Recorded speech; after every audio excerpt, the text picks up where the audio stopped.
저는 현재 미국에 거주하고 있습니다. 미국은 코로나는 끝난 분위기이지만 초고유가와 초인플레이션으로 사람들의 발이 코로나보다 더 묶인 형국입니다. 미국은 자동차 의존도가 높기 때문에 요즘 어디 나가면 바로 돈을 쓰는 꼴입니다. 저도 이런 이유로 집에서 재택근무를 하고 있는데요. 저는 기본급 없이 버는 만큼 받는 세일스맨인데 집에서는 일이 잘 되지가 않습니다. 몸이 편해서인지 집중이나 달성하고자 하는 목표만큼 안 될 때가 많습니다. 주변을 보면 코로나 이후에 오피스 렌트 비용 절감을 위해서 100% 리모트 재택근무로 전환하는 회사들도 많이 보입니다. 제 질문은 어떻게 하면 집에서 일을 잘할 수 있을까요? 말씀 부탁드립니다. 집에서 일을 하면 회사에서 일하는 것보다 조금 게을러진다 하는 것은 본인만 아니라 아마 모든 사람이 다 그럴 겁니다. 그래서 뭐 특별한 일 아니다 이렇게 먼저 말씀드리고요. 예를 들어서 사무실에 나가서 일을 해서 뭐 1,000불을 번다. 근데 렌트비가 300불이다. 그러면 집에서 조금 게으름 피우고 700불 벌어도 마찬가지잖아요. 그러니까 지출이 적어지니까 수입이 적어도 큰 문제가 없습니다. 저희 정토에는 전국에 200여 개의 법당이 있었거든요. 근데 그 법당을 다 코로나 이후에 다 폐쇄하고 이제 온라인으로 전체를 바꿨습니다. 그러니까 수입이 뭐 회비 빼고는 나머지 수입은 다 거의 없어지다시피 했습니다. 법당이 있으면 사람 몸은 불전하면 돈도 넣고 제도 지내고 뭐 이것저것 본집에 보시도 하고 사람이란 게 서로 만나고 보면 또 마음도 내고 그러잖아요. 그러니까 온라인상으로 이렇게 법문을 듣고 하니까 자기가 일정하게 한 달에 얼마 내는 회비 뭐 그것도 안 내는 사람도 있겠지만 그러나 그걸 제외하고는 나머지 수입은 다 없어져 버렸습니다. 그러나 지출마저도 다 없어져 버린 거예요. 그러니까 법당을 유지 관리하는데 렌트비라든지 전기세라든지 운영경비가 있는데 이것도 같이 없어져 버렸거든요. 그러니까 이제 얼마 남는 이익이라는 면에서 볼 때 그러니까는 차이가 없는 거예요. 그러나 이제 전체 예상 규모는 팍 줄었다. 이런 얘기거든요. 근데 얼마나 좋습니까? 이제는 우리가 뭐 열흘 휴가를 가도 누가 사무실을 지킬 거냐, 렌트비는 어떻게 할 거냐 이런 걱정이 없죠. 훨씬 더 좀 자유로워졌다 이렇게 말할 수가 있습니다. 그러니까 사무실을 없애고 재택근무하면서 수입은 사무실에 있을 때보다 더 많이 났으면 좋겠다 하면 그건 욕심이다 이렇게 말할 수가 있어요. 근데 시대가 이제 바뀌니까 사무실에 근무할 때는 이제 가정생활과 회사생활이라는 게 딱 구분이 돼가 출근을 하고 퇴근을 하고 퇴근하면 이제 집에 편안히 있고 이제 출근을 하면 회사 일에 전념하고 이렇게 되지만은 재택을 근무하게 되면 이제 회사 일에 집중을 못 하죠. 왜냐하면 집에 있으니까 일상생활 속에 뭐 빨래도 하고 청소도 하고 밥도 해 먹고 이러니까 집중을 못하는 그런 면도 있지만은 출근 시간, 퇴근 시간 없어지는 거기에 뭐 1시간씩 드는 이런 시간이 또한 없어지지 않습니까? 또 어쩌면 재택근무하면 좀 게을러져서 근무 시간이 줄어든다고 말할 수 있지만은 실제로 해보면 근무 시간이 는다고도 말할 수 있습니다. 출퇴근이 딱 있었는데 이거는 뭐 아침부터 집일 회사일 구분 없이 저녁 늦게도 전화 받고 얘기하고 이렇게 해서 일상이 많이 바뀌게 된다. 그러면 사람은 항상 느낄 때 이제 구분이 될 때 좋았던 점은 자꾸 생각이 나고 이렇게 온라인에 대해서 나빴던 것만 자꾸 문제로 느끼거든요. 현실이. 근데 만약에 다시 또 회사를 나가게 돼봐요. 그러면 재택근무의 장점이 이제는 드러나고 회사 생활에 그런 단점이 나타난단 말이에요. 그러니까 현재 미국 같은 경우에 이 언론 기사에서 보면 구글이나 페이스북이나 애플이나 이런 소위 말해서 잘 나가는 거대 기업에 이 재택근무하다가 회사 근무를 강요하니까 한 20% 정도가 회사를 그만두겠다고 나온다잖아요. 그만큼 또 재택근무를 선호하는 사람이 있다는 거죠. 재택근무하면 장점이 뭐냐 하면 한 회사에 안 매여도 되는 거예요. 회사 출근하면 반드시 그 회사 일밖에 못 하는데 이제 수입이 조금 적은 대신에 이제 파트타임으로 다른 일에도 표가 안 나잖아요. 그러니까 회사 입장에서는 이제 회사 출근하는 게 효율적이라고 생각하죠. 뭐예요? 전기차 운영하는 이름이 뭐죠? 머스크가? 그 사람은 직원들 회사 근무 안 하면 전부 잘라본다고 했지 않습니까? 그렇게 이제 왜냐하면 아무래도 재택근무하면 작업 효율이 좀 떨어진다 이렇게 볼 수가 있어요. 그러나 이제 반대로 또 이 거대한 빌딩을 유지하거나 사무실을 유지해야 될 경비가 그만큼 줄어들지 않습니까? 그렇기 때문에 어떤 게 더 효율적인지는 이제 두고 봐야 되겠죠. 그래서 장기적으로 보면 이제 재택근무 쪽으로 많이 이동하지 않겠나 저는 그렇게 생각합니다.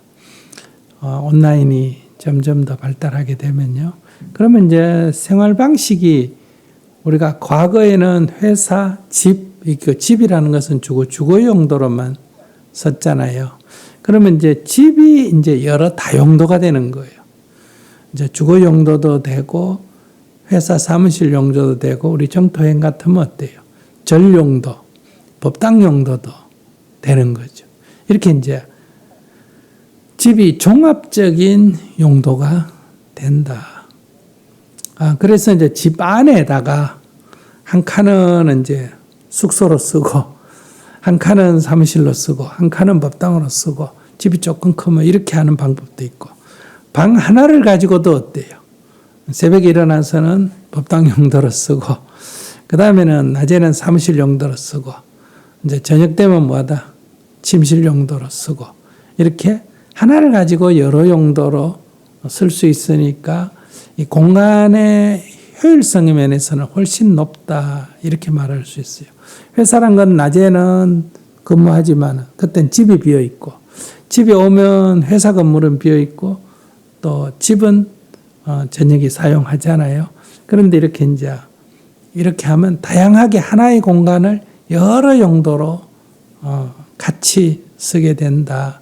이렇게 되면 이제 도심이라고 하는 것도 점점 없어지고 출퇴근이라는 것도 많이 없어지고 땅값도 도심 변두리 차이가 점점 없어지고 가능하면 인터넷만 된다면 공기 좋은 곳, 한적한 곳에서 쾌적한 곳에서 생활하고 근무하려고 하겠죠.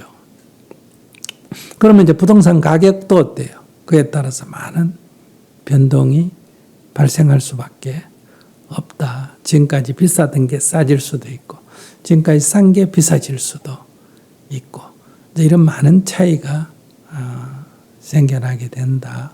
이제 그런 면에서 사무실이 없어지고 전부 다 재택으로 간다는 얘기도 아니고, 다시 다 사무실로 돌아온다는 얘기도 아니고, 이 코로나가 온 이 충격은 원래 온라인으로 조금씩 변해가던 거를 대면 접촉을 멈추게 함으로 해서 빠른 속도로 온라인으로 변하도록 했다. 이런 차이가 있다는 거죠. 그래서 급격하게 갔던 것이 일부 돌아오지 다 돌아오는 것도 아니다. 그러면서 이제 전체 퍼센테이지를 보면 전에는 온라인하고 오프가 5대 95라면 이제 한 50대 50이 됐다가 다시 코로나 끝나면 한 30대 70. 그래서 5%에서 30%까지 온라인 영역이 늘어났다. 이렇게 말할 수가 있겠죠.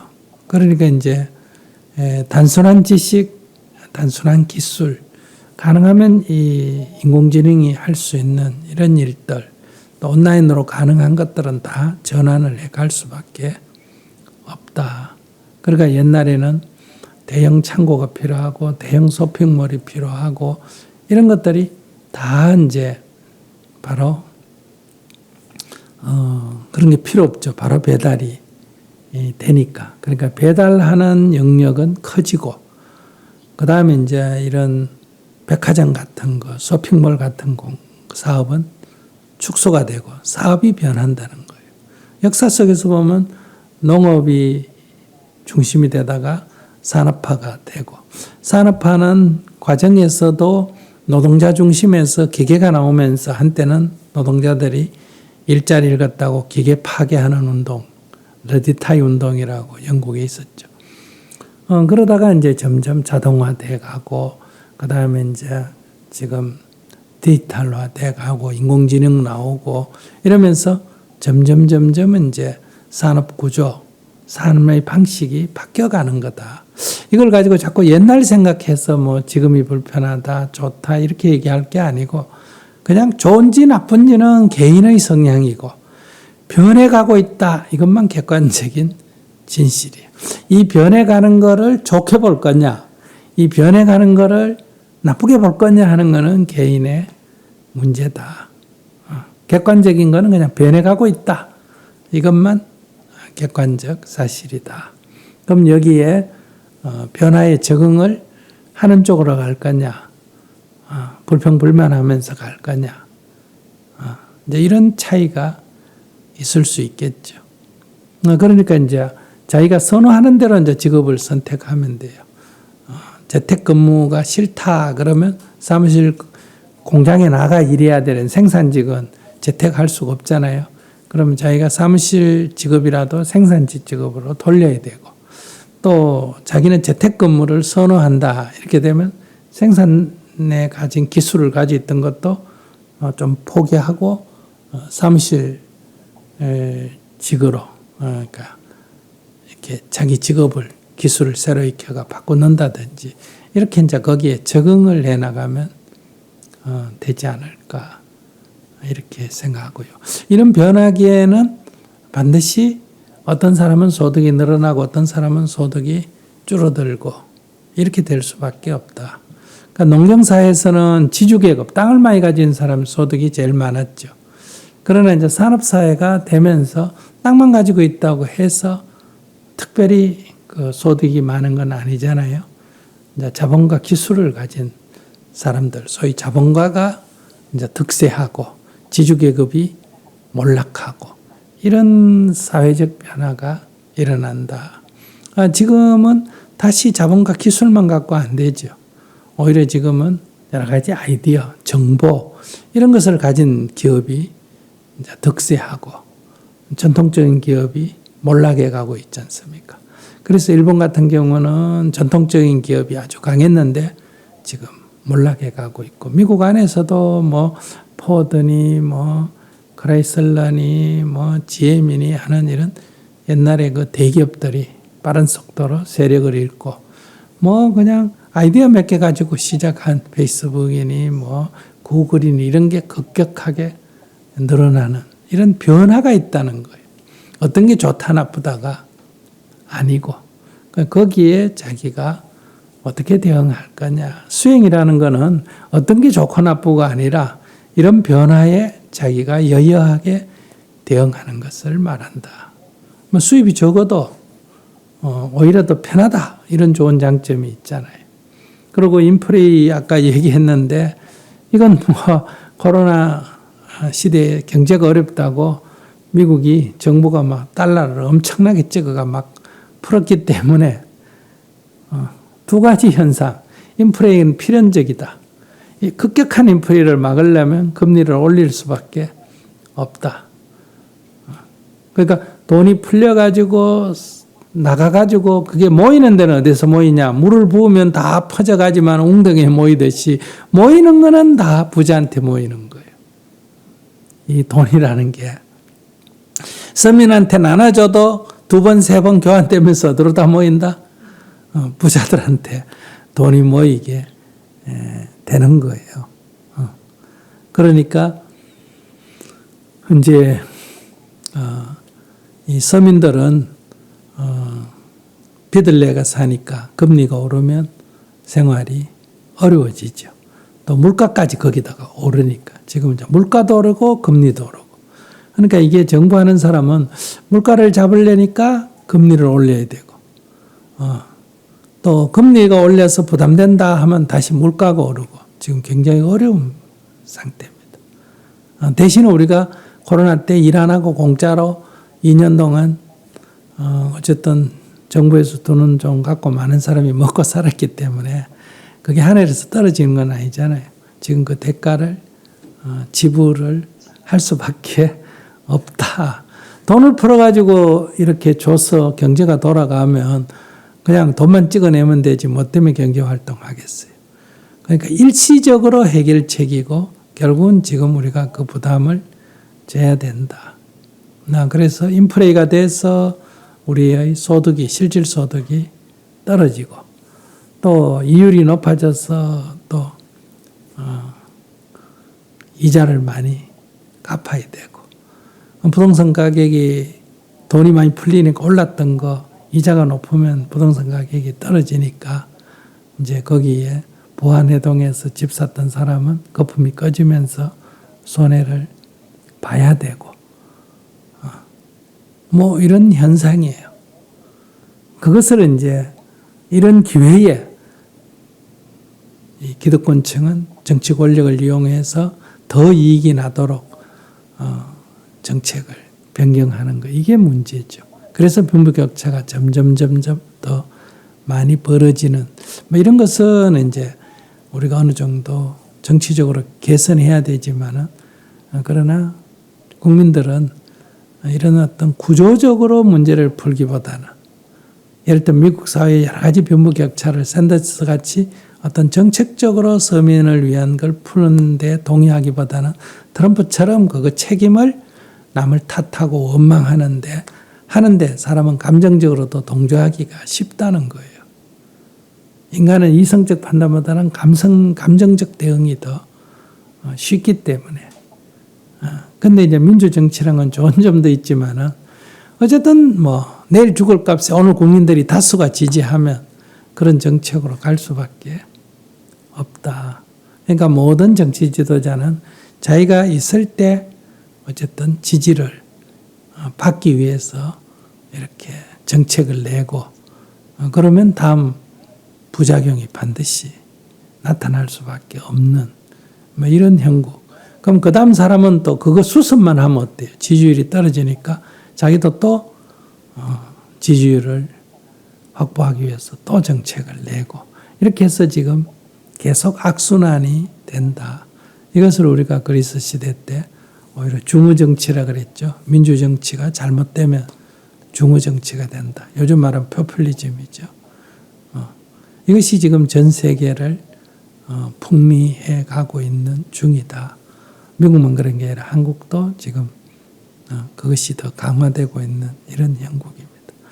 뭐 얘기가 조금 길어졌습니다만은 첫째, 집이 있으면 누구나 다 조금 게을러진다. 이건 말할 것도 없습니다.